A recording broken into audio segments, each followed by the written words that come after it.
banyarwandakazi inshuti bakunzi b'urubuga biza tubireba turabasuhuje. Turi kuwa kane tariki ya mbere ukwezi kwa 10 umwaka w'2020. Mukaba mugiye gukurikirana ikiganiro biza tubireba tugaceceka. Ni ikiganiro mutegurirwa n'urubuga biza tubireba mukakigezwaho nanjye Jeanne Pomsene mpora musanga.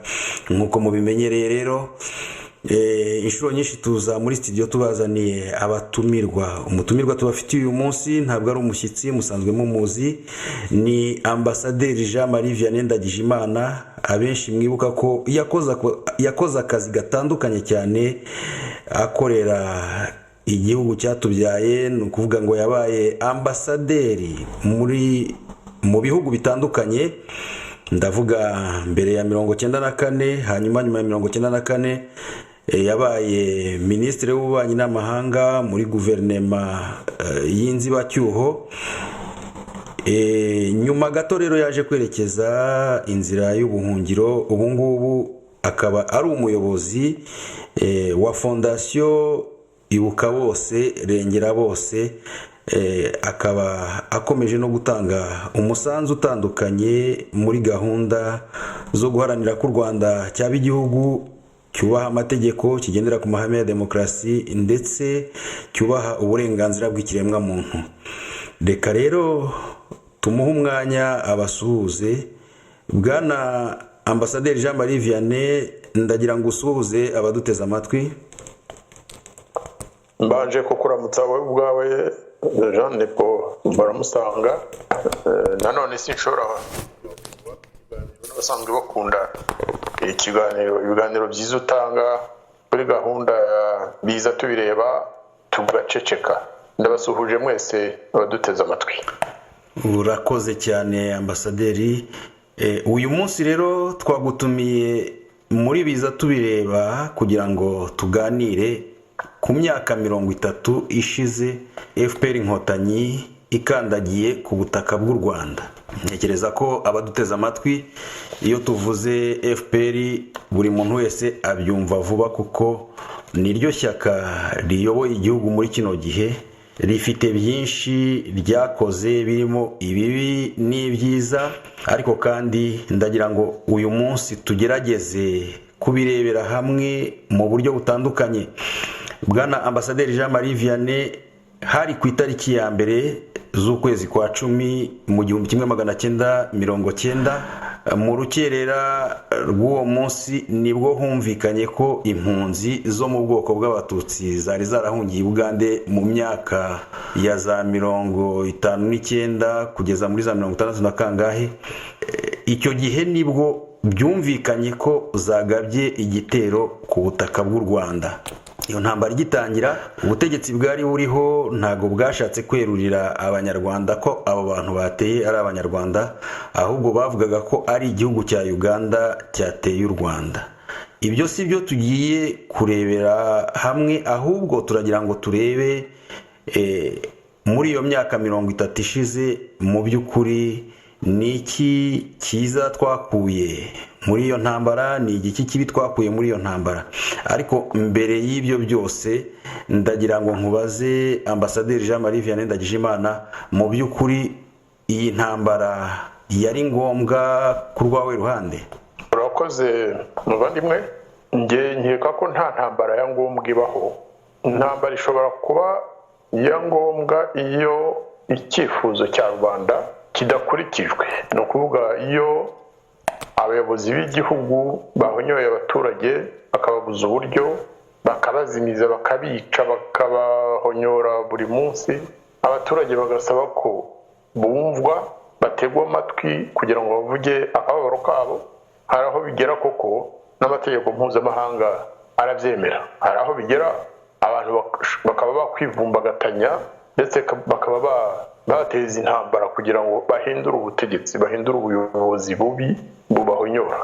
Icyo gihe rero baje kwisegura mvuga ko nyine bishoboka kandi bishobora kuba ari intambara nziza. Iriya rero yo muri 90 mu by'ukuri nkeka ko itabaye intambara nziza, itabaye intambara ifite impamvu. Kubera iki? kubera ko ndubona rigeze no kubisobanura mu kiganiro. FPR itera abayobozi bayo bari bategerejwe mu Rwanda, ariko bategerejwe bataza barasa, bari bategerejwe kugira ngo bazaze gusura u Rwanda, bwumvikane na leta yariho icyo gihe, guverinoma ya Perezida Habyarimana, aho kuza rero ngo bakirwe basura u Rwanda, kuko icyari kigamijwe ni ukugira ngo basura u Rwanda barebere hamwe na guverinoma niba koko hari ubushobozi ifite bwo kwakira impunzi, ahubwo bafata icyemezo cyo gutera. Ambasaderi, ihangane wenda utari wakomeza, nkubaza akabazo gatoya kugira ngo wenda abari bakiri bato icyo gihe basobanukirwe. Mu by'ukuri uragira uti hariho gahunda y'uko abo bantu bagaruka mu gihugu ku buryo bw'ubwumvikane, bagashakira hamwe n'ubutegetsi bwari buriho ukuntu nyine bagaruka bagatuzwa mu gihugu cyababyaye. Ariko kandi ikikunda kumvikana muri kino gihe, ndetse abantu bari mu buhungiro bagarukaho cyane, nuko bavuga ko Perezida Habyarimana wari uriho icyo gihe yavugaga ko mu by'ukuri u Rwanda ari nk'ikirahure cyuzuye gisendereye, ku buryo uramutse umennyeho n'agatonyanga k'amazi cyameneka. Ibyo ngibyo byaba mu by'ukuri wenda atari byo? Ibyo uretse n'iryo jambo, mu by'ukuri navuga ko hariho gahunda yo kwanga ko impunzi zitahuka mu kivunge, zitahukira rimwe. Yewe nta nubwo ari amagambo gusa, hari porogaramu yashyizweho na komite centrale, ni ukuvuga urwego rukuru rw'ishyaka MRND, mu kwezi kwa karindwi 1986. Iyo porogaramu rero ikaba yaravugaga nako cyari icyemezo cy'ishyaka rukumbi MRND, kivuga ko impunzi z'abanyarwanda zidashobora kwakirwa mu Rwanda kubera ko nta mwanya uhari, ariko ko abafite ubushobozi bwo kuza bagatura ko amarembo akinguye, ko afunguye. Ariko ibyo ngibyo byatumye amahanga, cyane cyane ibihugu byari bituwemo n'impunzi nyinshi, mu by'ukuri ni ukuvuga ibihugu by'ibituranyi by'u Rwanda, Burundi, Kongo, Uganda, Tanzania ndetse na Kenya n'ahandi bari hose, baravuze bati iyo gahunda yanyu ntabwo ari nziza, inyuranye n'amategeko mpuzamahanga, ntabwo mushobora kutugerekaho abaturage banyu b'impunzi ngo bazagume mu bihugu twabakiriyemo buzira iherezo. Ibyo kandi birumvikana ko iyo porogaramu koko yari mbi, ngewe ntabwo ndi mu bayihishira. N'igihe yafatiwe hamwe n'abandi bambasaderi twakoreye inama i Kigali twarayamaganye, ariko batwumvisha ko atari ko kazi kacu, ko kazi kacu ari ukugenda tukayisobanura, ko tutagomba kuyikritika. Ariko rero kubera igitutu koko leta y'u Rwanda yashyizweho n'ibyo bihugu nyine by'abaturanyi n'ibindi bihugu by'ingutu nka za Etats-Unis, Ubudage, Ubufaransa n'abandi, bageze aho basanga ibyo bintu koko Perezida Habyarimana yahinduye uko yabibonaga, atangira kwegera Perezida Museveni cyane kuko niho hari umuntu yavuga ikibazo. Muri guverinoma ya Uganda mu gisirikare hari huzuyemo abanyarwanda b'impunzi, imisore, harimo na Generali Rwigema. Yego. Kinshasa hari ba Bisengimana niwe wari directeur w'ibiro bya Perezida Mobutu. Hari abandi bari bakomeye cyane. Noneho aravuga ati reka tuganire turebe ko noneho cya kirahuri twakongeramo abanyarwanda bose babishatse bagataha. Ubwo rero processus yaratangiye, batangira ibiganiro rwose n'ibyo bihugu, biza kugeraho bumvikana na Uganda, kuko niho hari ikibazo gikomeye cya security cy'umutekano. Bumvikana ko Rwigema yazaza mu Rwanda mu kwezi kwa 9 muri 1990. Ibyo byavuzwe mpari ngewe, bivuzwe na Perezida Museveni, niwe bitubwiye ati ubwo butumwa mubugeze kuri Perezida Habyarimana ko Rwigema n'abagenzi be bazaza mu kwezi kwa 9, mukabashakira ibikoresho, bagasura u Rwanda, bakareba uko ruteye, bakareba ibibazo byarwo, noneho bakazaza bagaha abagenzi babo raporo, abashatse gutaha bagataha. Ibyo ni ibintu nahagazeho, si ibyo nabwiwe. Perezida Museveni yabibwiriye Minisitiri Bizimungu Kazimira Addis Abeba mpari. Ni ukuvuga ngo abaduteze amatwi basobanukirwe neza ko iryo jambo koko Habyarimana yari yarivuze, ariko nyuma biteje ikibazo yemera ko abo bantu bataha. Ni ukuvuga ngo bagombaga gutaha, ahubwo bahitamo gutera. Impamvu zabo nibo bazizi, zishobora kuba zifatika, ariko rero bateye by'akagambane. Mu by'ukuri urumva iriya ngoma ya FPR iriho muri iki gihe yatangiriye mu kagambane, yatangiriye mu kinyoma. Ubwiye umuntu uti nzaza kugusura, uti nzaza ku itariki ya 20 tuvuge ukwezi kwa 9, itariki yagera ugashaka impamvu, ku ya mbere ukaza ufite umuriro ugatwika inzu. Urumva ko harimo ubuhemu, harimo no kugambana, harimo no kugambanira abenegihugu. Nubwo gahunda ya leta yo muri 86 yari igayitse, ariko aha turavuga gutera igihugu ukomokamo. Ubu yagize umuntu ugenda akihisha muri Nyungwe akavuga kuri mobile ati nateye igitero, baravuga ngo ni terrorist.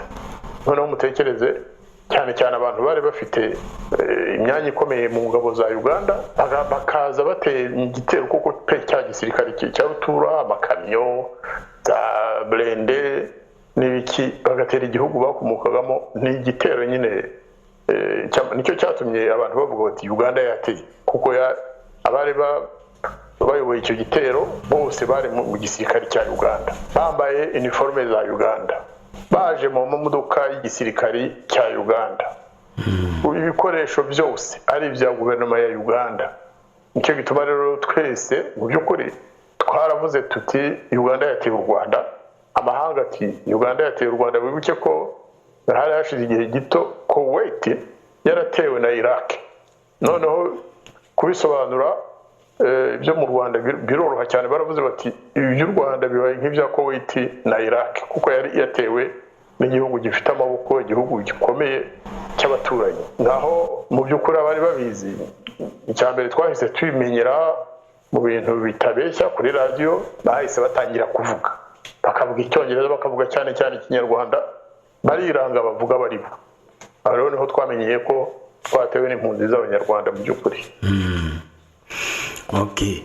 Noneho rero bwana ambasaderi, ntabwo turi bujye kuvuga uko intambara yose yagenze, kuko yamaze imyaka 4. Tuzi ko hari byinshi cyane byangiritse, nk'uko abanyarwanda babivuga, intambara irasenya ntiyubaka. Ariko ndagira ngo nkubaze, wenda wowe nk'umuntu wari mukuru uri no muri politike, ndagira ngo nkubaze mu by'ukuri ni nk'igiki cyiza umuntu yavuga iyi ntambara yagejeje ku banyarwanda? Icyiza navuga nicyo yagejeje ku banyarwanda b'impunzi batahutse mu gihugu cyabo. Nta kindi mbona yagize ikimarira abanyarwanda. Abari mu gihugu bose baguye mu kangaratete, bose nta n'umwe wigeze yungukira muri iriya ntambara. Ari abari ku butegetsi baratsinzwe, barahunga, bamayibobo, bakwira ku isi hose, bagenda bihisha. Icyo ni ikintu kigaragara n'ubu. Abari ku butegetsi mu Rwanda bagenda mu by'ukuri bububa, bafite ubwoba ko bakurikiranwa cyangwa ko bafatwa niyo nta cyaha baba barakoze. Abaturage basanzwe bishwe n'abarwanaga bombi. Ariko cyane cyane ubwo turi kuvuga iby'intambara, intambara yateye iturutse muri prefecture ya Byumba na Ruhengeri, abaturage baho barishwe pe, bishwe na FPR Inkotanyi. Yatsembye imiryango myinshi. Ibi ngibi n'abatari babizi twagiye tubimenya nyuma, kubera ko imiryango y'abari barishwe muri Byumba cyangwa muri Ruhengeri bagiye batugeraho bakatubwira bati burya ibyo mwavugaga byose mwaribeshyaga, kuko FPR yabaga iturimbura. Abandi rero bo mu yandi ma prefecture nabo niko byaje kugenda. Uribuka igihe cyo guhunga, na mbere yaho abantu birirwaga mu mihanda bagenda bikoreye ibirago, amasambu yabo barayasiga inyuma. Abari bafite amamodoka bayataye Kigali cyangwa se bake barayahungana.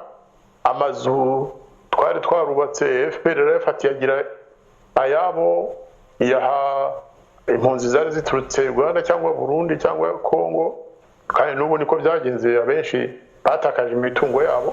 Simvuze abishwe muri kiriya gihe cyo 1994.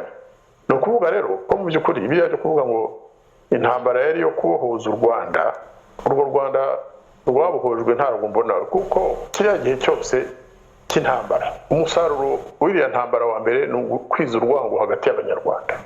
Nubwo n'ubundi bari basanzwe bafitanye ibibazo, ariko intambara yaragiye irabyorosora byose, inzangano zirakwira, inzika, kutizerana, za nzangano nyine zigera aho zibyara ubugizi bwa nabi, kwicana, gutwikira abandi amazu, gutemana. Iyo ngiyo niyo bila nge navuga intambara, nubwo nyuma FPR yafashe ubutegetsi igasa n'igarura umutekano, ariko se yari umutekano w'abandi, niba abandi nyine bari bahungutse.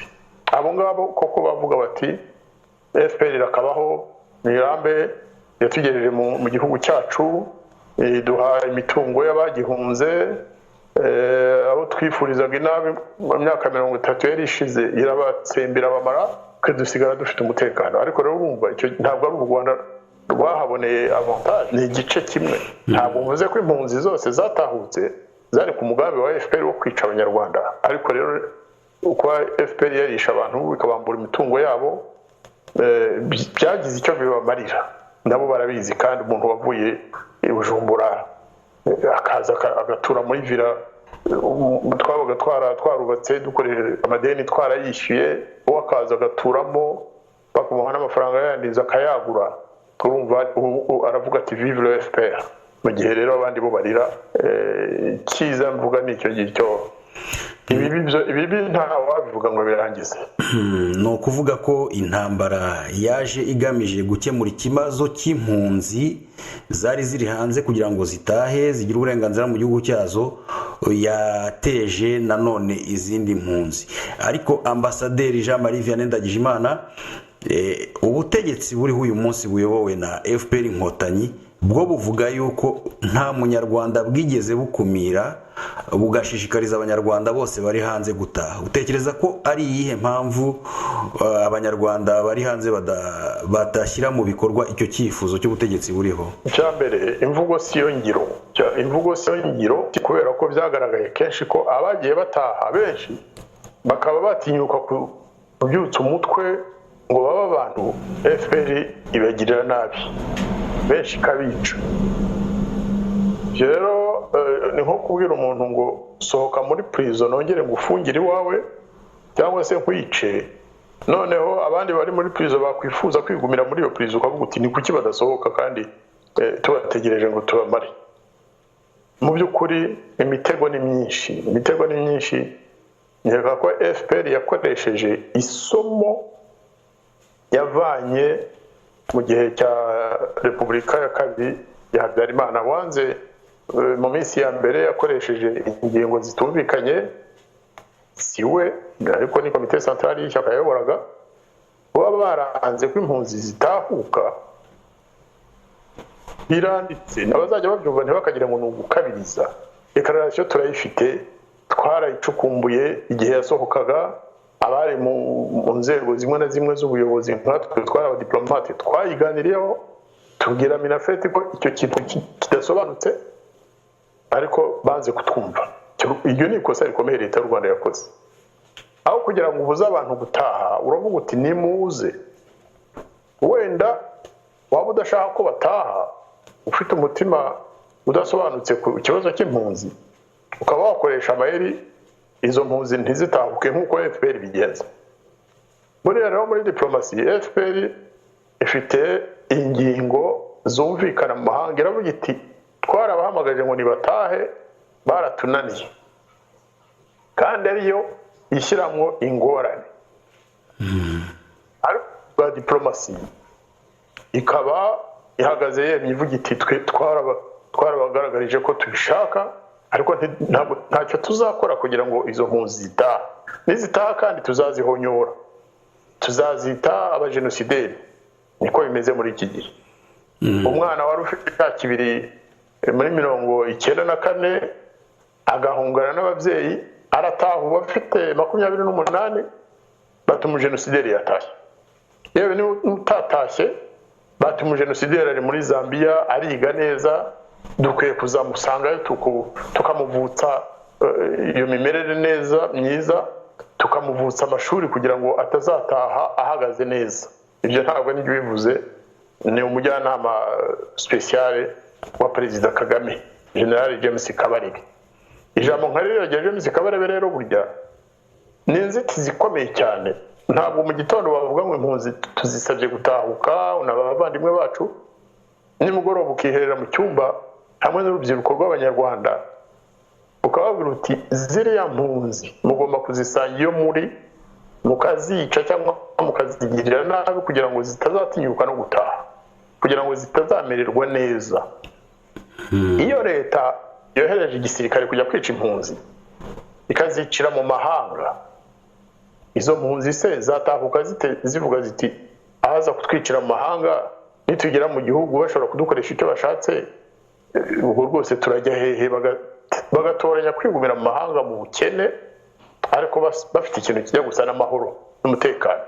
Yego, reka tugaruke noneho kuri iyi ntambara yatangiye ku itariki ya mbere z'ukwa 10 muri 1990.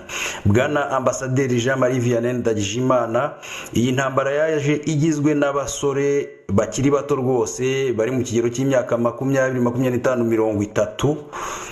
Ubu uyu munsi bari mu kigero cy'imyaka 50 n'indi ndetse na za 60. Benshi muri aba basore bahinduwe useless cyangwa se ibigarasha nk'uko Perezida uyoboye u Rwanda muri kino gihe akunda kubita abantu bananiranywe na FPR barayikoreye, nibo yita ibigarasha. Ubu mu by'ukuri aba bantu bashobora bo ku rwabo ruhande kuvuga ko guhamya ko intambara barwanye yageze ku cyo baharaniraga? Oya, ntabwo batinyuka no kubivuga, kuko benshi baravuga bati twaruhiye ubusa. Hari benshi rega n'aha hanze mu mahanga tubana nabo abantu twahuriye nabo i Kigali bafite ubusore bwabo nyine, bona bafite ishema ryinshi, baturebera hejuru, bataturamutsa, ubona rwose igihugu baragifashe pe. Ukabona umuriyetena umuki wowe uri ministre ntagukore no mu ntoki, yihitira ubona afite agasuzuguro, akugaragariza ko igihugu cyafashwe busirikari, ko umusivili ntacyo ugomba kuvuga. Ariko ubu ngubu nibo tubana hanze, nabo barishwe bamwe, abandi barafunzwe, babona ubushobozi bwo guhunga ariko babanje guca habi.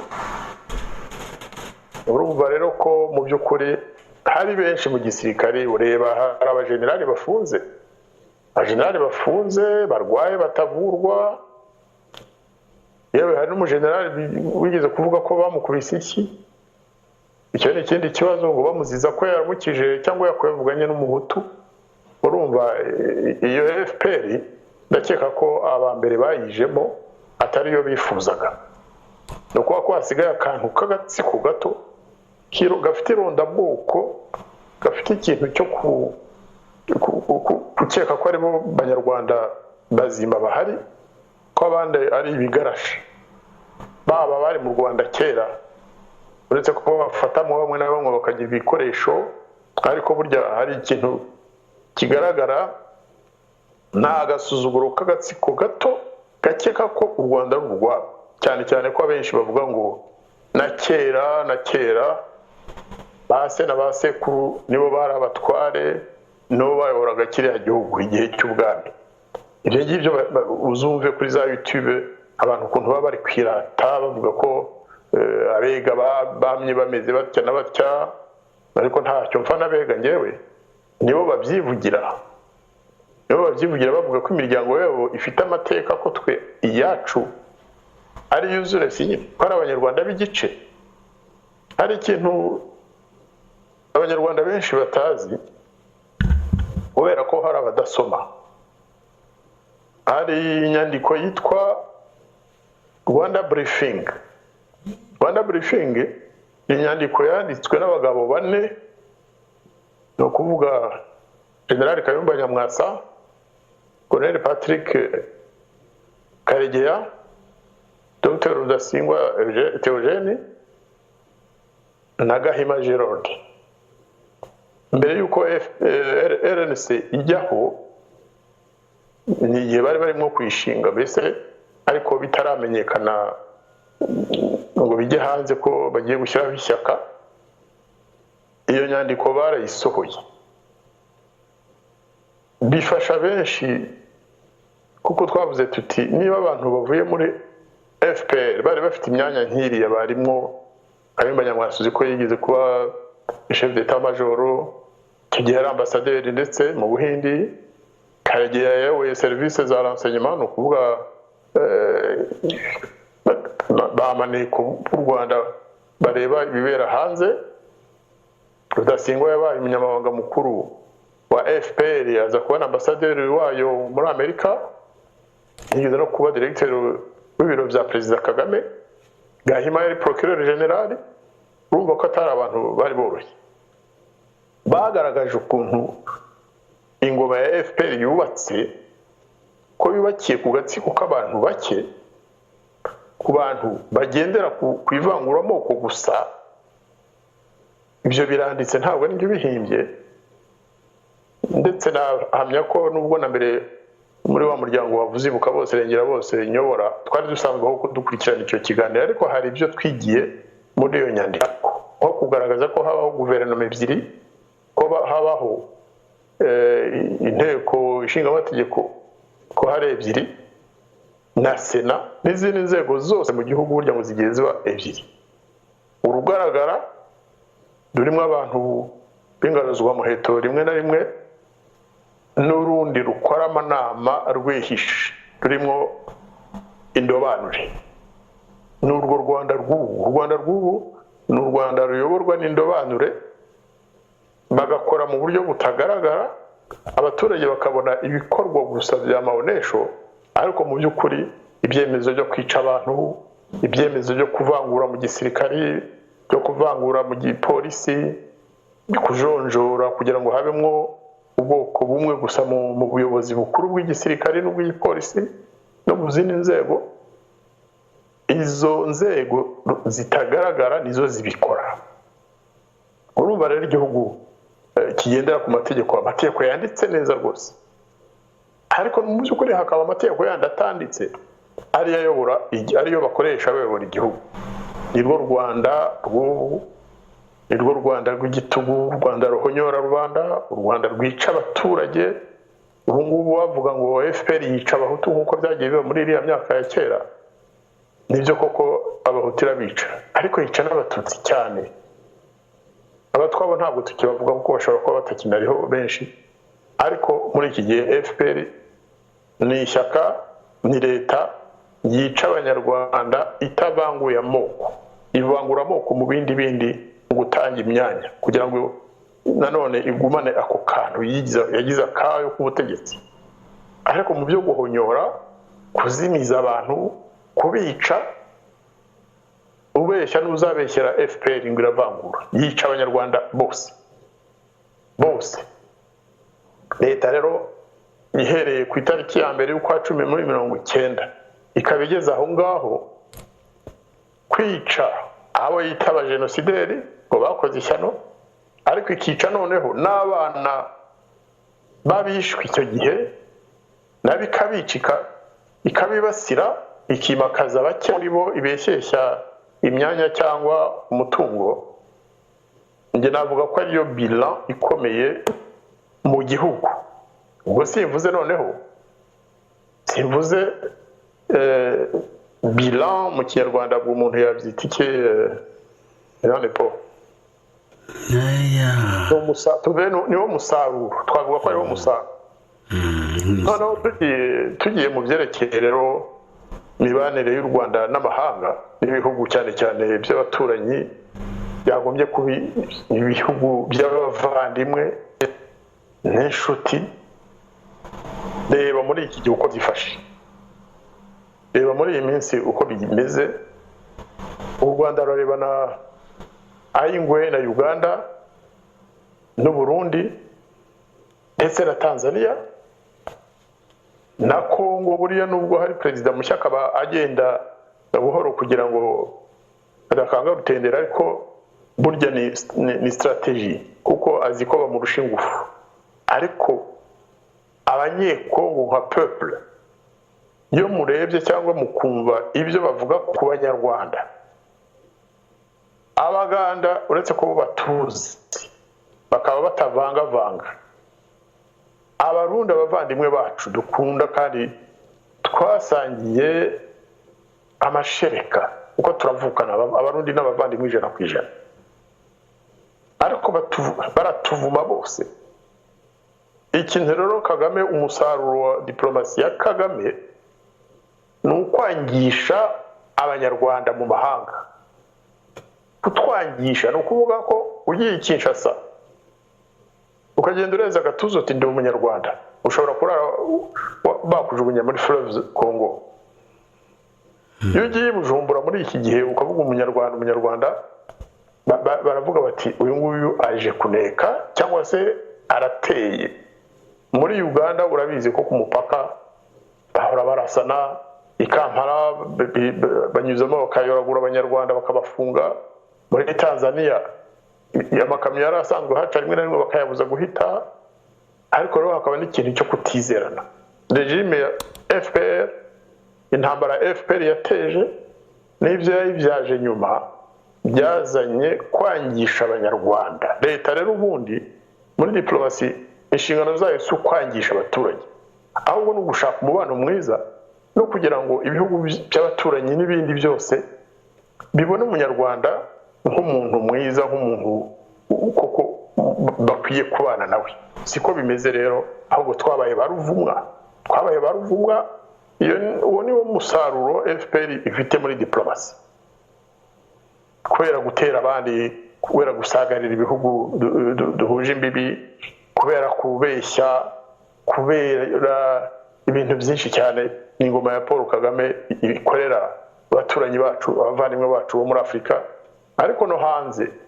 Ibi bihugu dutuyemo burya nuko rimwe na rimwe byifashe nabi, nko muri za 1994 cyangwa mbere yaho, cyangwa bikeka ko byarezwe ko byaba byarifashe nabi kandi wenda atari byo. Ibyo abanyarwanda bakoze hagati yabo bagashaka kubigereka kuri aba bazungu baducumbikiye, ariko burya ntabwo bemera abanyarwanda nk'uko bemera abo mu bindi bihugu, kubera politike mbi, kubera diplomasi mbi yo gupiganwa no gushyamirana iranga ingoma ya FPR Inkotanyi. Nge navuga ko iyo ariyo bila nakora ku byerekeye mu gihugu hagati, ntawe bivuga byose ngo birangize nanone. Ariko navuga ko haba mu gihugu abanyarwanda ntabwo bafite umutekano. Ntabwo abanyarwanda bafite umutekano, abo ufite ni bari yabo hejuru bica bagakiza, ariko bari yabasenyerwa amazu yabo ntibanasubizwe utwabo, bari yabicirwa mu mihanda ngo basohotse muri guma mu rugo, bari yabafunze batazi n'icyo bafungiwe, bari yabasenyerwa amazu, bari abaherwe kera bakaba ngubo amazu yabo n'amahoteli n'ibiki baragiye bayashyira, leta yarayashyize hasi. Ntabwo bababwira ngo bafite umutekano, murahura bagaseka, ariko burya baseka barira. Icyo tukimenya, ntimukabone umwana wa Rwigara cyangwa madamu we cyangwa mwishwa we n'abandi bari bimereye neza, bafashije FPR kaza ikabambura imitungo ikabica. Burya nta mutekano bafite, nuko babuze uko babigenza. Uti nta mutekano bafite, ahubwo nuko babuze uko babigenza. Bwana Ambasaderi Jean Marie Vianney Ndagijimana, icyo gihe ku itariki ya mbere z'ukwa 10/19 ingabo za FPR Inkotanyi zambuka umupaka zinjira mu Rwanda, zari ziyobowe n'umusore witwa Fred Rwigema. Ndamwita umusore kubera ko yari akiri mutoya, ariko mu by'ukuri yari yubatse, yari umuntu w'umugabo. Fred Rwigema rero umunsi wa kabiri w'urugamba ntiwamuhiriye kubera yuko yahise yitaba Imana. Uyu munsi umurambo we uryamye ku gicumbi cy'intwari kuri stade Amahoro. Ariko nubwo mu by'ukuri yari umuntu ukunzwe mbere yuko bava mu Bugande, ndetse n'uyu munsi akaba agikunzwe, iyo wumvirije ibyo abanyarwanda bamuvugaho biratangaza cyane kuba umuryango we, yaba umugore we n'abana, mu by'ukuri muri kino gihe nta n'umuntu ukibaca iryera mu mateka y'u Rwanda. Mu by'ukuri ibi bintu wowe ubibona ute, ubifata nk'iki, kubona umuntu wizihizwa nk'intwari bene kariya kageni umuryango we uzimangana muri kino gihe? umva rero Jean Paul nkubwiza ukuri, amateka ya Fred Rwigema sinyazi cyane, ariko abantu bose numvise numvaga bamuvuga neza, yewe na mbere y'igitero kuko hari benshi nahuraga nabo Addis Abeba, aho narindi hari abanyarwanda ariko bari barahungiye muri Uganda, nyamara dukomeza kugira umubano mwiza kuko n'ambasaderi b'abanyarwanda bose bazaga mu rugo tukabakira, haba hari amadosiye bakeka ko yagirira icyo abari mu Rwanda bakandya kara bati muri Oyowa cyangwa muri Loni, kuko yari ifite ibiro Addis Abeba, hari dosiye nziza, niba ubona hari icyo byabamarira utubwire tugufashe. Amanama yaberaga i Kigali, za imyanya se y'akazi, kandi koko bakabikora, bikagaragaza ko bari bagikuza igihugu cyabo. Nibo bajyaga bambwira ibya Rwigema, na nyuma igitero kimaze kuba nkeka ko ndi mu ba mbere babimenye, kuko hari umunyarwanda wakoraga nyine Addis Abeba w'Umuganda. Icyo gihe nari ndi gusezera ngomba kujya i Paris kuko banomye i Paris mbere y'uko igitero kiba. Araza arambwira ati bimeze nabi, mbese ni ibiki? Hari ahantu umugabo w'inshuti yari yantumiye, yatumiye n'abandi banyarwanda n'abandi bo mu karere kugira ngo mbasezereho. Ati bimeze nabi, Rwigema yapfuye, General Rwigema. Ubona rwose yababaye cyane, avuga ati biriya bintu twatangiye, intambara irarangiye kuko nta wundi ushobora kujya mu mwanya wa Rwigema. Niwe wari umuntu smart, niwe wari umuntu wari ufite gahunda yo kuzacyura abanyarwanda, kandi akabacyura neza hatamenetse byinshi, hatononekaye byinshi. Ariko rero tugaruka no ku mateka yo ntabwo nyazi cyane, nubwo nayabwirwaga n'abantu benshi bavugaga neza. Ntitwivune kuko ikibazo nuko Rwigema yasimbuwe n'umuntu witwa Paul Kagame. Paul Kagame rero abanyarwanda bagiye bareka no kwibaza byinshi. Afite umuco, afite ukuntu ateye, sinzi impamvu, ariko agomba kuba yarakomeretse cyane akiri muto, kuko ibyo akorera abantu bakoranye nawe, ibyo akorera bamushyize ku butegetsi, bamuhaye ubushobozi bwose. Ni murebe ibyo ari gukorera Perezida Museveni. Perezida Museveni niwe wamuhaye byose, nubwo FPR yirwaniye, ariko ibikoresho yakoresheje byose byavaga mu gisirikare cya Uganda. Diplomasi Museveni yarayibafashije, ni ibintu natwe twabonaga. Ambasade za Uganda zakoreraga FPR ibyo yashakaga ko yageraho. Bose ni ibintu, kandi abambasaderi ba Uganda bose ntabwo babaga babishyigikiye, ariko bakabitubwira bati nakumiro turi kubarwanya kandi ntacyo dupfa namwe, dore kanaka yavuye aha, kanaka yakoze ibi, ubu ibyo dukora baraza tugakubita isarutaho. Ibyo ni ibintu bigaragara. Murebe rero ukuntu yishyura Perezida Museveni, murebe ibyo yakoreye abantu bakoranye nawe, abantu bari ku murongo wa mbere b'abasirikare. Ni ukuvuga ko buriya bugome yakoreye umuryango wa Fred Rwigema, nkeka ko yabikoze kuko bijyanye na kamere ye. Kamere ye ni ukuvuga ko niwe muntu wenyine uriho ku isi, abandi bagomba kumubera abagaragu, batamubera abagaragu bagapfa. Ntabwo rero madamu Rwigema n'abana be ntabwo bashobora kuza ngo bapfukamire Kagame, kandi bazi iby'umugabo we, ise wabo, papa wabo bana yakoreye Kagame. Bibwiraga ko azabafasha akabaha icyubahiro bakwiye, ariko ubumuntu bwe buba buke. Nuko bimeze bariya ba Kayumba Nyamwasa, abantu bari mu ntambara hamwe nabo bavuga ko hari igihe Perezida Kagame yari yaguswe, abafari benda kumufata. Kayumba Nyamwasa ngo niwe wiyahuye n'abasirikari, baragenda baramurokora, bamuvana aho ngaho yari yihishe, baramukiza. Ibyo rero naho kugira ngo abibashimira, ahubwo burya ngewe ibyo numvaga turi ni Kigali, ntabwo Kagame yigeze akunda Kayumba. Iteka yahoraga mutinya, cyane cyane ko burya Kagame ni umuntu udakunda abantu bize, ni umuntu udakunda abantu bashobora gukundwa kumurusha. Si ukuvuga ko Kayumba nawe icyo gihe atarwanaga hamwe n'abandi, si ukuvuga ko ari umumarayika, ariko kuri Kagame Kayumba yari cyane cyane umuntu ukunzwe n'igisirikari, umuntu uzi ubwenge, umuntu ushobora kuzageraho wenda agakundwa na benshi ku buryo yamusimbura. Murebe uko yabagenje. Kayumba yamurashe kabiri. Murebe ibyo yakoreye ba Seth Sendashonga. Seth Sendashonga yari yaritangiye FPR, yari yitangiye pe, arabafasha. Kagame yararaga kwa Seth mu rugo i Nairobi. Yavaga mu rugendo agaca Nairobi, yarajya kurara kwa Seth cyangwa akajya kuryayo bakamufasha. Murebe ba Kanyarengwe. Kanyarengwe wavuye muri Tanzania akayobora FPR, mwibuka ukuntu yapfuye. Umuryango wa Kanyarengwe Kagame yatanze amategeko baragenda barawurangiza. Bizinde babakoreye plan y'ukuntu bazarasa indege ya Habyarimana i Masaka. Kagame yohereje abantu bo kumusanga i Nairobi bamwicira aho yari ari. Ingero ni nyinshi cyane. No kuvuga ko mu by'ukuri ntimutangazwe n'ukuntu afata umuryango wa General Fred Rwigema.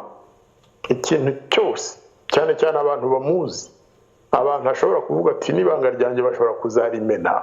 Abo ngabo bashatse n'abakiri ku ngoma bashatse batangira gufata ushaka amayira kuko azagenda bica urusororo umwe kugeza igihe azasigarana n'abana bakiri batowe afite nk'imyaka 80 kugira ngo abashe gusinzira. Abaje muri 90 bose bazaba barashize, n'abari abatito Rutarimara n'abandi azaba yarabarangije, asigaranye abana bavutse nyuma ya 94 rimwe na rimwe, n'abandi baje bava muri Kongo n'u Burundi na bake mu bavuye Uganda, ariko batamenye intambara cyane. Murabona ko kuri we nyine u Rwanda ruyoborwa n'urubyiruko, uretse Muzehe Kijyana Perezida Kagame, abandi bose bari bakuze, uretse nyine abo bafatanyije kwica cyane baracyahari. Ariko rero mu by'ukuri abamugiriye neza bo nta no kwirwa twibaza byinshi, yarabishe cyangwa azabica. Yego, ariko bwana ambasaderi, Perezida Kagame ni umuntu umwe wafatanyije urugamba n'abandi benshi cyane. Kuba mu by'ukuri yarabashije kugeza aho afata bagenzi be bafatanyije urugamba gutya akabahindura useless nk'uko twabivuze, abandi akabica, abandi akabafunga, kugeza n'ubwo umuryango w'uwo bita ko ariyo ntwari nkuru ya FPR Inkotanyi Fred Rwigema ufatwa gutya. Mu by'ukuri wabyita ko ari ubugwari bw'aba basirikare bari muri runo rugamba, yaba yibeshye? Sinabyita ubugwari kuko ntabwo ushobora kwishyira mu mwanya wabo. Impamvu bageze aho bageze nibo babizi. Ariko rero burya ikindi tugomba kumenya nuko wa mwicanyi, wa mugome wica abandi, abasigaye bakamuramya, niwe uba ufite ikibazo. Abamutinya wera bizagera bamutinyuke. Yesi nifuza ko byarangira mu maraso, ariko akenshi ingoma nka ziriya zirangirira mu maraso. Ingoma nka ziriya zirangirira mu maraso, buri inyuma y'abariya bakuze nyine bamutinya, bamuramya, batafite uburenganzira ubwo aribwo bwose, kuko burya mubona bagenda bambaye za uniforme n'inyenyeri nyinshi ku ntugu, ariko ikigaragaza ko nta bushobozi bafite nuko ujya kumva yageze muri prison cyangwa ngo bamufungiye iwe mu rugo. Buriya ariko inyuma hari abana bato inyuma, kuko nge sivuga ko abantu bose bo mu gisirikare cya FPR ari abagome, sivuga ko bose ari abantu babi, sivuga ko bose banga abanyarwanda.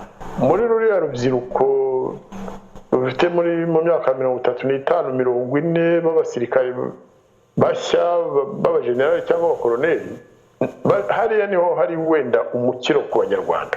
Nemeza ko Perezida Kagame atazabyikuramo amahoro, ntabwo azica bariya basirikare bose, n'abakeka ko yabashyizeho abaha amikoro, abaha amagrade abandi batarageraho, akabasimbutsa. Buriya hari bamwe bazi ubwenge bavuga bati ibyo yakoreye bariya natwe azabidukorera. Abo ngabo rero nibo nagira icyo mbwira, nubwo tutaziranye cyane, ariko harimo bamwe nzi. Kibabwire icyo wumva wababwira, kibabwire bwana ambasaderi Jean Marie Vianney. Icyo nabwira ruriya rubyiruko ruri mu gisirikare, kuko no mu gipolisi tuvuge, muri politike ho burya ni imbohe, ariko nabo bashobora kugira icyo bamara. Icyo nababwira nuko aho gupfa nk'abapfuye mbere bazira ko babangamiye ubutegetsi bwa Perezida Kagame, wiyemeje kwica umuntu wese ushaka kumusimbura. Nimukunda u Rwanda mubigaragaze, ndabibabwiye rwose. aho kugira ngo mwese ibyaha Perezida Kagame na bagenzi be bakoze bizabandikweho, kandi amateka burya arahindagurika. Turi abavandimwe banyu, ntibakababeshye ngo turi inyangarwanda. Ntabwo turi inyangarwanda, natwe ntabwo twari tunaniwe kuba turi mu Rwanda ngo tubafashe kwica no guhohotera abanyarwanda, ariko benshi twarabyanze. Icyo nabasaba rero ni uko bakanura amaso bakamenya ko batagomba kwemera gutangwa. Ntimugatangwe, ntimukemere ko Perezida Kagame namwe abica nk'uko yagiye yica abandi. Ntimukamwice, ariko muzamubuze kubica, mubuze kwica abanyarwanda, gukomeza guhohotera abanyarwanda. Mugaragaze ko mukunda u Rwanda, mugaragaze ko ivanguramoko mwarisize inyuma, mukora akazi Imana yabageneye. Kuko niba mwarageze aho mujya mu gisirikari, mukaba abajenerali, mukaba mukiri bato, nuko wenda yabateganyirije indi mirimo n'ibindi bikorwa byiza mwamarira abanyarwanda. Rwose ntimugasinzire, ntimukemere ko abatanga ngo mugende musange ba General Rusagara mu gereza. Byabagamba wari umutoni wa Perezida Kagame, nta muntu wakeka ko yamufunga ngo aborere muri prison. Muzange kumera nka Byabagamba, bose muzabyange. Ntimukemere ko yongera kubatanga ngo mugende muborere muri gereza. Muzakora ibishoboka byose kugira ngo ahubwo abe ari we uha abanyarwanda amahoro. Ubwo nibwo butumwa nabagezaho. Ntabwo mbasabye kugira uwo mwahohotera, ariko ntimukemere ko abanyarwanda bakomeza kwicwa, ntimukemere ko abanyarwanda bakomeza guhohoterwa, ntimukemere ko impunzi zikomeza gusangwa hanze kandi zirimo n'abavandimwe banyu benshi. Muri iki gihe murabona ko hari abari muri RPF, muri FPR, nabo bahunze ku bwinshi kubera ko batagishaka gukorera mu ngoma yica abanyarwanda. Namwe rero mukanura amaso, muzafate responsibility zanyu rwose.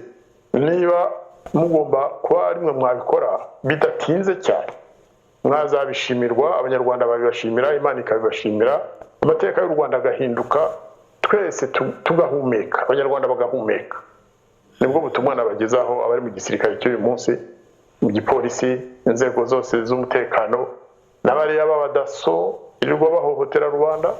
Bagomba kumenya ko mu minsi itaha wenda ubwoba bashyize muri rubanda buzahindukira abari bo busanga, abari bo batangira guhinda imishyitsi. Ubwo rero cyo nakwifuza muri bariya cyane cyane bo mu nzego zo hasi, nuko batangira gufata abaturage neza, bagasigaho guhohotera abanyarwanda, bagasigaho kubakubita. Ibyo gukubita birashaje, turi abavandimwe babo, ntibagakeke ko tubanga. Twebwe ntabwo dufite umuco wo kwangana, ntabwo dufite umuco wo kuvangura dukurikije amoko cyangwa uturere cyangwa ibindi. Twifuza gusa ko u Rwanda, abanyarwanda bari mu gihugu bamererwa neza, abanyarwanda bari mu mahanga bakagira umutekano, leta ntikomeze kubasanga yo bica cyangwa ibubuze amahumekero. Ubwo nibwo butumwa nabagezaho. Urakoze cyane Ambasaderi Jean Marie Vianney Ndagijimana. Ndagira rero ngo tujye ku kibazo cya nyuma mu byo nateguye. Ambasaderi Jean Marie Vianney Ndagijimana, kuri uyu munsi itariki ya mbere z'ukwezi kwa 10 twuzuzaho imyaka 30 FPR Inkotanyi ikandagiye ku butaka bw'u Rwanda, ni nayo tariki yuzuza imyaka 10 ishize hasohotse ikiswe mapping report. Mapping report akaba ari raporo yakozwe n'impuguke za ONU zari zahawe inshingano yo gukora iperereza ku bwicanyi n'ibyaha by'intambara byakorewe mu burasirazuba bwa Kongo. Iyi raporo yo urayivugaho iki nyuma y'imyaka 10 ishize, bwana Ambasaderi Jean Marie Vianney Ndagijimana? Urakoze cyane kumbaza icyo kibazo, kuko mu by'ukuri icya mbere nuko kigaragaza ukuri ku bintu regime ingoma ya FPR yakomeje gushaka guhisha, kandi icyo kibazo ako kababaro kareba abanyarwanda benshi. Ndashaka kuvuga ko iriya raporo mu by'ukuri igaragaza ubwicanyi bwakozwe n'igisirikare cya FPR Inkotanyi muri Kongo hagati y'igihumbi 1993, ariko urumva ko 1993 wenda si ingoma ya FPR yabikoraga, kugeza muri 2003. Muri 2003 rero icyatumye ari umwaka bafashe imperezo nuko mu by'ukuri intambara yo muri Kongo FPR yarimo irwana n'ingoma ya Mobutu n'iya Kabila nyuma, ikagenda noneho itangira gukoresha inyeshyamba yashyiragaho muri est ya Congo, uburasirazuba. Ubwo rero icyo gihe cyose igisirikare cy'u Rwanda cyamaze muri Congo, hapfuye abantu benshi cyane. Abambere bishwe bizwi bivugwa n'abanyarwanda bene wacu, natwe dufitemo benshi bishwe, ni impunzi zari muri Congo. Icyo gihe yitwaga Zaire. Igisirikare cya Congo cyarambutse cyambukira Bukavu, cyambukira Goma, baragenda batera amakambi y'impunzi, basanga abandi bamwe bari barabashije gutura mu mazu i Bukavu. Nge niho navuga cyane kuko hari abo nzi basanzwe mu ngo zabo bakabica cyangwa bakabakomeretsa cyane, kandi bigaragara ko baje babashakisha. Abandi babiciye za Goma no mu zindi nkambi. Iyo raporo ya Loni ihamya ko hapfuye abanyarwanda b'impunzi barenga 300,000 n'abandi benshi bashobora kuba batazwi kuko bariwe n'inyamaswa mu mashyamba, bishwe na malaria, bishwe n'izindi ndwara ku nzira. Uribuka ko bavuye muri Kivu nyine bakagenda, bamwe bakagera no muri Central Africa bagenda ku maguru, abandi bagera Brazzaville ku maguru, n'ahantu y'ibirometero birenga 2,000. Abo ni abambere igisirikare cy'u Rwanda, nako ni igisirikare cya FPR ariko cyanditse ku Rwanda, icyo gisirikare kishe n'izo mpunzi z'abanyarwanda bene wacu, abavandimwe bacu. Aba kabiri ni abanyekongo ubwabo. Muri abo banyekongo rero harimo nabo ibice bibiri. Harimo igice cy'abanyekongo bo mu bwoko bw'abahutu bari hariya za Masisi, za Rucuru n'ahandi. Iyo raporo nayo irabigaragaza ko FPR yagiye ijonjora igashakisha abahutu b'abanyekongo, abica ibaziza ko ari abahutu. Rimwe na rimwe tujya tubyibagirwa, ariko biranditse muri raporo. Hakaba n'abanyekongo rero. Abanyekongo cyane cyane ikigera nk'Ibukavu yabanje kwica abantu bashoboraga kuvuga rikijyana. Twe buri mwaka muri Ibuka bose rengera bose buri mwaka twibuka nyakwigendera Musenyeri Christophe Munzihirwa. Ari mu bambere bishwe azira ko yavuze ati impunzi z'abanyarwanda ziricwa ziziriki. Baragenda baramwica. Baragenda bica abo bita abashefu coutumier, abatware mu Bushi n'ahandi. Bakagenda bakarimbura umuryango kuko bari bazi ko uwo mushefu avuga ari kijyana, ko avugira rubanda. Barabishe dufite amazina yabo, bamwe twari tunaziranye hariya hakurya y'iwacu. Baragenda bica abapadiri hirya no hino mu gihugu nk'uko byari byagenze mu Rwanda.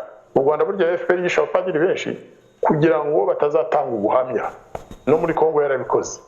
Ariko noneho yica n'abaturage basanzwe, aba baransaga amabombe wenda batavuga bati turashaka kwica kanaka, abo bicaga kugira ngo bahunge amasambu bayagumane, n'izindi mpamvu n'abishwe nyine n'indwara, ku buryo bavuga ko muri raporo na nyuma yaho bavuga ko hapfuye za miliyoni zingahe z'abanyekongo. Ni ikintu rero gikomeye, ntabwo ari raporo yoroshye. Ni raporo yakozwe n'ikigo gikomeye cya Loni, irasinywa, iratangazwa.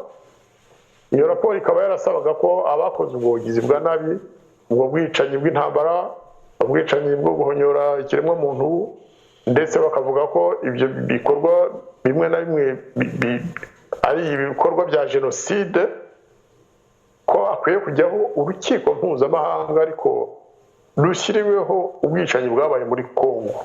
Iyo raporo rero twe turayishyigikiye, igisohoka twarayishyigikiye, yewe twaranabiziza benshi i Kigali baratwikoma, bagerageza kuducecekesha, ariko byarabananiye. Ikiza nuko noneho ngubu n'abanyekongo ubwabo babihagurukiye. Ndagira ngo nshime kandi ngaragaza ko nshyigikiye ibikorwa bya Dr Mukwege Denis, uriya wabonye igihembo Prix Nobel y'amahoro. Arakora akazi gashimishije cyane, akazi kagaragaza ko nta kinanira ababishatse, cyane cyane iyo batinyutse bagahagarara bemye bakavugisha ukuri. Ubwo rero iriya raporo nayo ni raporo yo kugira ngo ubutabera bwimakazwe. Kugeza uyu munsi hari abantu bafite ikintu kimeze nk'ubudahangarwa bihaye, bashobora kwica uwo bashatse, igihe cyagera bakarira bati nyamara twakorewe jenoside muri 1994 ahubwo aribo bayiteje. Ndashaka kuvuga abategetsi ba FPR, simvuga abatutsi bishwe muri jenoside kuko bo bishwe bazira ubwoko bwabo, ariko nanone FPR cyane cyane Perezida Kagame abifitemo uruhare rukomeye cyane. Muri bashoje intambara yo muri 1994 yica Perezida Habyarimana, ni nawe wabujije amahanga gutabara kugira ngo akize abo batutsi bicwaga hirya no hino mu gihugu. Ibyo nabyo tubifitiye ibigaragaro.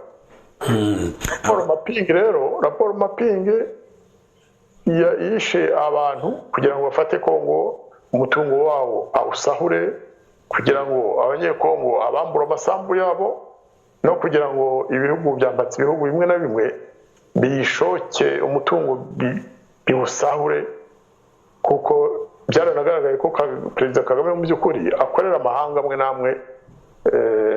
Muzayamenye kuko nawe hari ubwo avuga ati nyamara bariye bari kunenga nibo bari barantumye kubikora. Abantu bapfuye nubwo ari nge wabishe, cyangwa nubwo ibyo bavuga ngo twasahuye nibo twabisahuriraga, ajya bivuga. Raporo mapping agira ngo nsabire rwose abanyarwanda bose bakunda abanyarwanda, nicyo cya mbere, batavanguramo, bakunda ubutabera, ko bahaguruka bagasaba Perezida Kagame gusobanura ubwicanyi yakoreye impunzi z'abahutu yiciye muri Repubulika Iharanira Demokarasi ya Kongo, icyo gihe yitwaga Zaire. Tugahaguruka twese, ikintu cyo kugira guhishira umuntu ngo nuko muhuje ubwoko tukakivamo tukakireka, nicyo nge nita solidarite negative. Abantu bahishira abandi cyangwa bagerageza kubakingira ikibaba ngo badakurikiranwaho ibyaha kubera ko bari mu bwoko bwabo kandi bo nta n'uruhare bagize muri ubwo bwicanyi. Icyo kintu rwose bakireke, ntihakagire umwira ngo dusaba ko hajyaho urukiko mpuzamahanga rwo gukurikirana abisha abantu muri Kongo, abisha abahutu, impunzi z'abahutu. Ariko burya ikitazwi nuko harimo n'impunzi z'abatutsi zitari nyinshi wenda, ariko zari zarajyanye n'imiryango yazo. Abantu bavuga rero ngo raporo mapping ngo nituyibyutsa ngo ishobora kuzana umwiryane mu banyarwanda, baribeshya. Ntabwo ari bo bazakurikiranwa n'abicishije abanyarwanda, n'abayoboraga igisirikare cyagiye muri Kongo. Yewe n'abasirikare bari mu Rwanda niyo baba bari mu myanya ikomeye ariko bataragiye kwicana, ashobora kuba batazi ibyabayeyo. Bazabazwa ibyabaye mu Rwanda wenda, ariko ibyo muri Kongo bizabazwa General Kabarebe, bizabazwa n'abo yayoboraga icyo gihe, na Perezida Kagame waboherezaga kandi wababwiraga ati mufyagire muhoze. Raporo mapping mpamagariye abanyarwanda bose, cyane cyane abari mu miryango ibungabunga umutekano n'uburenganzira bw'ikiremwamuntu, kugira ngo bahaguruke bashyigikire akazi Dr Mukwege ari gukora, bashyigikire akazi intwari zose ziyemeje ku ibikorwa bigaragara intwari zafasheho icyemezo, kugira ngo abanyarwanda biciwe muri Kongo nabo bahabwe icyubahiro, nabo abasigaye bagezweho ubutabera. Ni ikintu gikomeye cyane tugomba guhagurukira. Urakoze cyane Ambasaderi Jean Marie Vianney. Mbere yuko dusoza ndagira ngo nkubaze mu by'ukuri iyi mapping report mu byo yavugaga cyangwa se ibihugu yashinjaga ntabwo ari u Rwanda gusa, harimo igihugu cya Uganda, hakabamo igihugu cya Zimbabwe, hakabamo igihugu cya Angola, ndetse hakabamo n'inyeshyamba z'abarundi n'imitwe y'abanyekongo ikorera mu burasirazuba bwa Kongo. Ariko iyo ugiye kureba usanga igihugu kiyirwanya ari u Rwanda rwonyine. Abandi bamwe bagerageje gusa naho bemera amakosa bakoze, abandi bagaragaza ko ibyaha baregwa batabikoze, ariko ntabwo barwanya ko mu by'ukuri iyi mapping report yashyirwa ku meza, cyangwa se ngo uru rukiko rukomeza gusabwa na Dr Denis Mukwege rushyirweho. Abandi ntabwo barurwanya, u Rwanda ni rwo rubirwanya. Ukeka ko impamvu ituma u Rwanda rukomeza kurwanya iki cyifuzo ari iyihe, Ambasaderi? impamvu nta yindi ni uko nyine ruzi ko arirwo rwabikoze. Twavuze ko intambara muri Kongo yarabaye koko kugeza mu 2003 na nyuma yaho ndetse n'ubu iracyahari, ariko niyo twavuga tuti muri 1996 wenda u Rwanda rwari rwatumiwe, ariko rwari rwatumiwe n'inyeshyamba. Ndashaka kuvuga invité, igihugu gifite souveraineté gishobora gutumira ikindi nk'uko u Rwanda rwatumiye Ubufaransa muri 1990 ruti nimuze mudufashe. Ubufaransa, Ububiligi na Kongo, ntabigeze avuga ngo Kongo yivanze mu ntambara yo mu Rwanda. Kongo yaratumiwe iraza kubera ko yari ifitanye amasezerano n'u Rwanda. Ibyo bintu ariko urabizi ko Perezida Kagame aherutse kubivugaho, avuga ko nta gitangaza kirimo kuba ingabo z'u Rwanda zaragiye muri Kongo, ngo ari kimwe nuko ingabo za Zaire ku bwa Mobutu zaje mu Rwanda muri 1990 ngira ngo urazibuka, zari ziyobowe na General Mayere. Ntabwo ari byo kuko Mayere na bagenzi be bari batumiwe na guverinoma yariho nyine, ariko Kagame na FPR ntabwo batumiwe na Mobutu. Bavuye mu Rwanda na Uganda batera igihugu, ntabwo bigeze batumirwa. Nyuma yaho aho bamaze gufatira ubutegetsi nta nubwo batumiwe, ahubwo barirukanywe. Kongo yarabirukanye, Kabila yarabirukanye, aranabizira arapfa, baramwica. Ni ukuvuga rero Kagame buriya akoresha ikintu cyitwa sophisme, agereranya ibintu ko bitafite aho bihuriye na busa. Erega hari amategeko agena ibyerekeye imibanire hagati y'ibihugu. Navuze ko u Rwanda rwatumiye Ubufaransa, Ububiligi na Zaire kuza kurufasha nk'igihugu gifite souveraineté. Ntabwo rero FPR yari ifite souveraineté, yaje iteye. Wenda FPR yatumiye Uganda, ariko ntabwo yari ifite uburenganzira bwo gutumira igihugu icyo ari cyo cyose ngo muze mudufashe gutera. Kandi ari impunzi zibujijwe gutera. Ubundi natwe twese ubu ntabwo dufite uburenganzira bwo gutera u Rwanda, ariko hari aho bigera koko abantu bakaba babikora. Ubwo icyo kigereranyo rero cya Perezida Kagame ni ukurimanganya, ntaho bihuriye n'ukuri. Ntaho bihuriye n'ukuri. Ubwo tubigarutseho rero, yego bagiye kongeraho. Oya, nuko wakomeza banza urangiza ijambo. Navugaga nyine ko ibyo muri Kongo, ibyo bihugu bindi bavuga byarimo, dufate nka Zimbabwe cyangwa Angola. Uruhare runini rwa Zimbabwe muri Kongo ni igihe Perezida Kabila yabatumiye ati twatewe n'igihugu cyitwa u Rwanda na Uganda, nimuze mudufashe. Bohereza igisirikare, bohereza abasirikari benshi, bohereza indege, bohereza ibikoresho byose bishoboka kugira ngo birukane uwo mwanzi. Ubwo rero ni ukuvuga ko Perezida Kabila yari abifitiye uburenganzira kuko niwe wayoboraga igihugu cye. U Rwanda ntabwo rwari rufite uburenganzira bwo gutera Kongo, nta burenganzira bari babifitiye. Angola nuko n'ibindi ntabwo rero yabigereranya. Nicyo gituma iyo bigeze muri mapping iravuga iti hari ibihugu byinshi byari muri Kongo kuko byarwanye, hari intambara, hari n'uduco nk'inyeshyamba, ariko iyo bagiye kuvuga abantu bishwe bihita bigaragara ko bishwe na FPR. Nicyo kibazo bafite mu Rwanda mu by'ukuri. Ntabwo wambwira ko abarundi baba ari aba leta, ndashaka kuvuga icyo gihe cyari igihe cya Buyoya cyane cyane. Ntabwo wambwira ko Zimbabwe hari abanyekongo by'umwihariko yagiye igamije kwica. Ntabwo yigeze itera impunzi z'abazimbabwe, niba zari ziri no muri Kongo simbizi. Angola ntabwo yigeze ishakisha ahantu hari amakambi y'impunzi za Angola ngo ijye kubatsemba, ndetse na Uganda ntabwo yigeze ikora nk'ibyo u Rwanda rwakoze. Uganda ntabwo yigeze ivuga ngo reka tujye gutsemba abahutu za Rucuru, za Masisi n'ahandi. Ibyo byakozwe n'ingabo za FPR Inkotanyi zitwaje ko abahutu bose ari abajenosideri n'abanyekongo batigeze bava muri Kongo ngo baze mu Rwanda. N'impunzi zari zikivuka cyangwa abakecuru bari bafite imyaka 80 n'abasaza bose iragenda irica. Hari abo bacyuye koko, hari abo bacyuye ku ngufu, nabyo kandi ntabwo bihuje n'amategeko mpuzamahanga. Abenshi bageze mu Rwanda barabica, turabazi, dufitemo abenshi bo mu miryango yacu bishwe bamaze kugera mu Rwanda bitirirwa muri jenoside kandi atari byo. Bamwe bakiri bato, abandi ari abasaza cyane batigeze bamenya na jenoside icyo ari cyo. Ni ukuvuga ko impamvu bavuga raporo mapping umuntu witwa General Kabarebe umujyanama udasanzwe wa Perezida Kagame akajya imbere y'abanyarwanda akavuga ngo umudogiteri w'umushi yita Mukweje kandi ari Mukwege, akatangira kumutera ubwoba no kumwikoma, ni ukubera ko azi ko ingabo yayoboraga arizo zakoze ibyaha biri muri raporo Mapingi.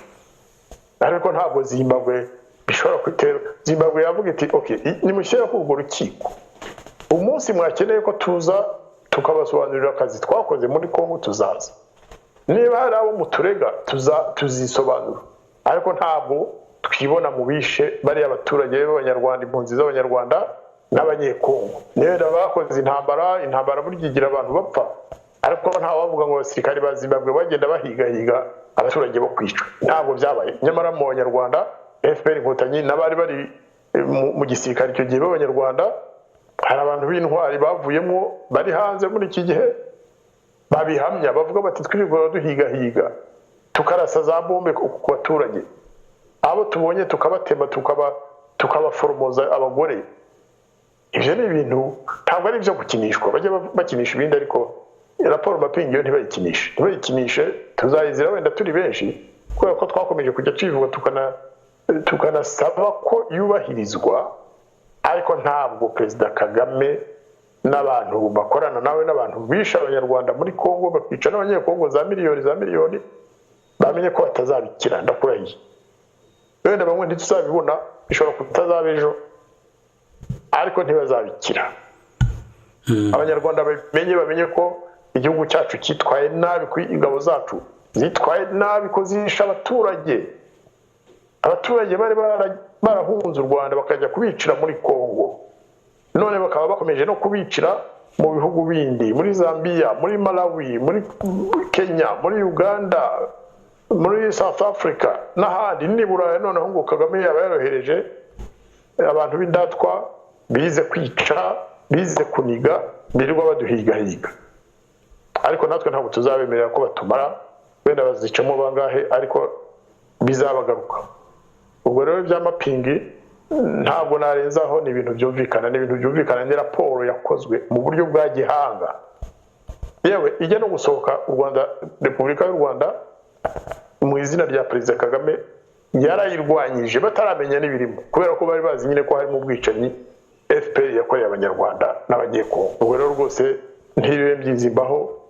Ndagira ngo muri iyi minsi abo duhuje umwuga wo kuvugira abaturage no kuvuga ko abanyarwanda bose bafite agaciro kamwe, ko tugomba kwimakaza ubureshye, ko tugomba kwimakaza ubumwe bw'abanyarwanda na demokarasi, twese duhaguruke iriya raporo Mapingi dushyigikire ko isohoka, ibyo yasabaga ko byakorwa byose bikubahirizwa. Ndashaka kuvuga za recommandation z'uko hajyaho urukiko, abisha abanyarwanda n'abanyekongo bagakurikirana.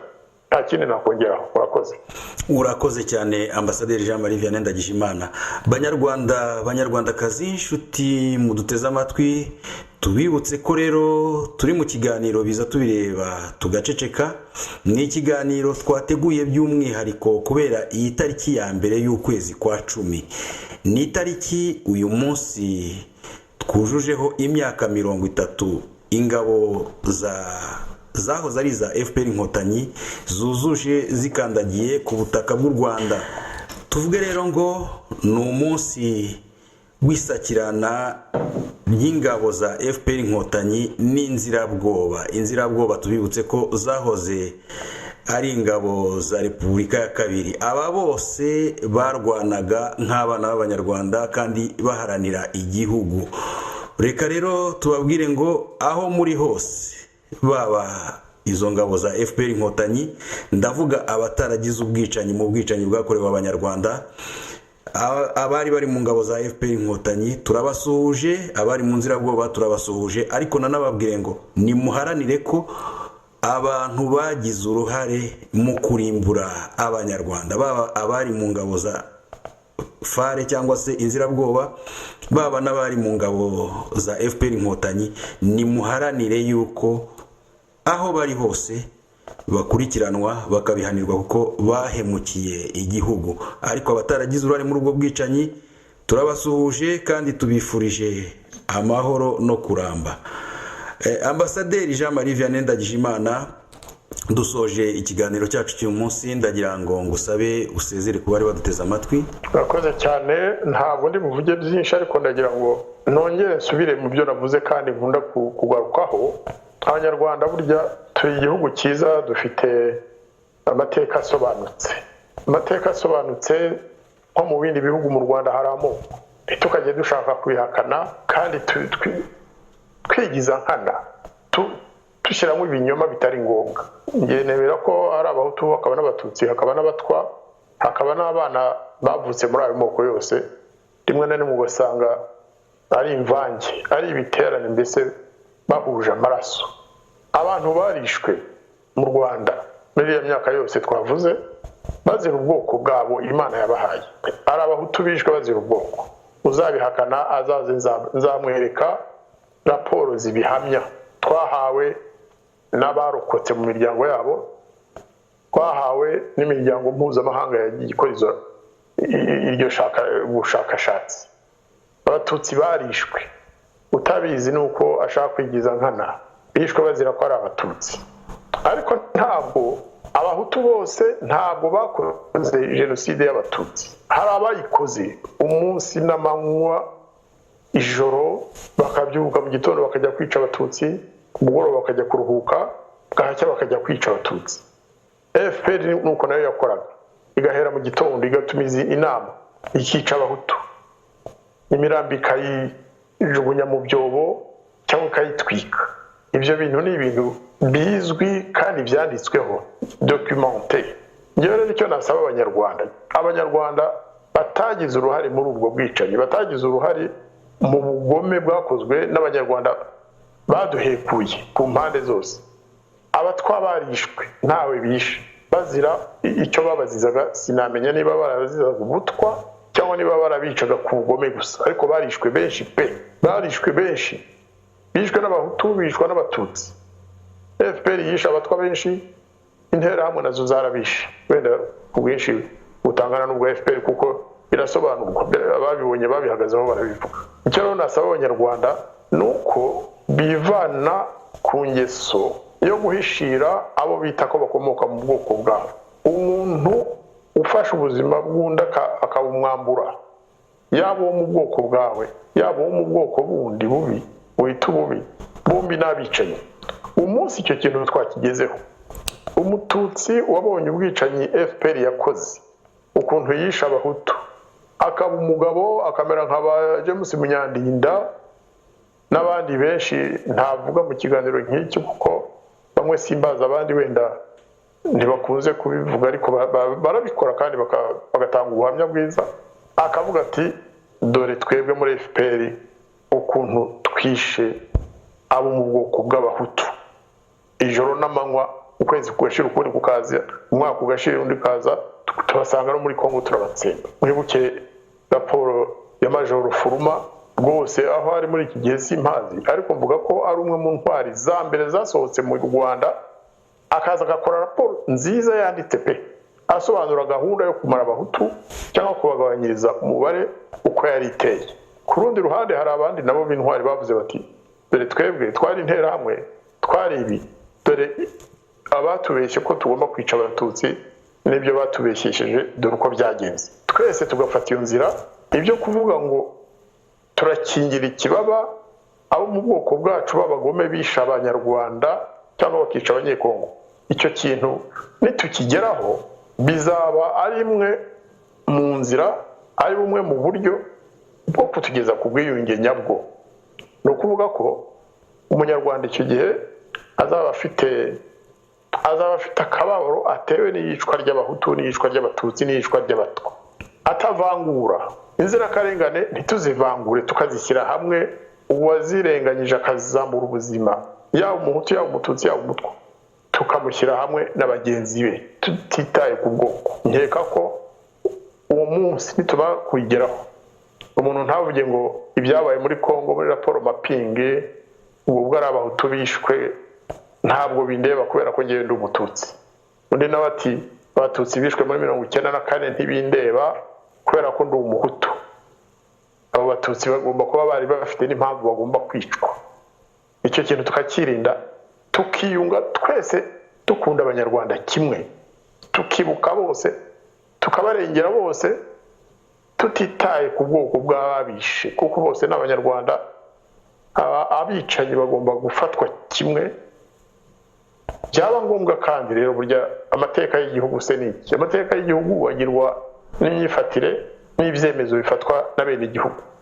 Abanyarwanda bavuze bati ibyabaye byarabaye, abicanyi bakoze ishyano koko, reka tubahe igihano, ariko atari igihano cyo kubambura ubuzima, atari igihano cyo guhohotera ubwoko bakomokamo bwose, bakababarirwa nyine, ariko amateka y'igihugu agakomeza. Abana bacu n'abuzukuru n'abandi bazaza nyuma bagahumeka kimwe na wa wundi wicanye, bakamwibagirwa, ariko hakajyaho ubuyobozi bufata ibyemezo bituma buriya bwicanyi butazagaruka.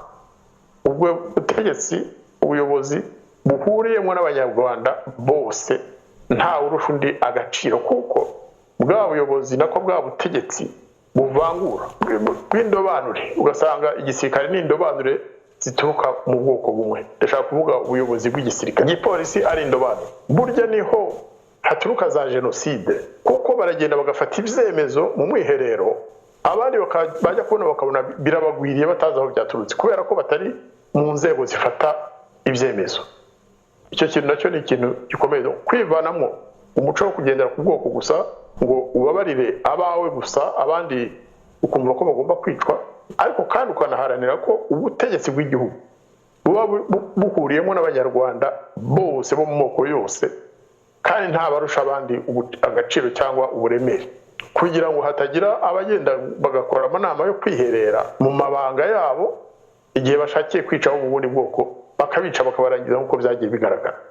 Icyo byaba ari mu musingi ukomeye cyane. Ni cya kiraro bamwe bavuga ko bashaka kubaka kugira ngo abanyarwanda tuzahurire ku kiraro, twubake igihugu cyacu ntawe uhejwe, twese tugafatanya, tukaba tuzi ko niyo cyahirima twese twajyana nacyo. Nicyo nageza ku banyarwanda, nicyo cyifuzo kuri uyu munsi wo kwibuka intambara yo muri 1990 no kwibuka iriya raporo mapingi. Nicyo nageza ku banyarwanda. Ahasigaye dukomeze turwane inkundura y'ukuri, inkundura ya demokarasi, inkundura y'urukundo hagati y'abanyarwanda. Murakoze cyane. Urakoze cyane nawe Ambasaderi Jean Marie Vianney Ndagijimana. Nshuti mwari muduteze amatwi, rero dusoje ikiganiro cyacu cy'uyu munsi. Tugisoze tubasaba ngo nimukomeze mutwandikire, muduhe ibitekerezo, ibyo mushima mubitugaragarize, ibyo munenga nabyo mubitwereke. Tubasabe kandi mukomeze musangize ibiganiro byacu bagenzi banyu, ndetse tubasabe mutwandikire kuri email yacu mporanepo@gmail.com, cyangwa munatanga ibitekerezo kuri chaîne ya YouTube. Tunabasabe kandi mukore subscribe cyangwa se s'abonner nkuko bivuga mu rurimi rw'igifaransa, kugira ngo ibiganiro byacu bijye bibageraho bidatinze. Murakoze cyane. Mwari kumwe na Jean Nepomuscene Mpora ndetse na Ambasaderi Jean Marie Vianney Ndagijimana. Naho ubutaha rero mugire amahoro.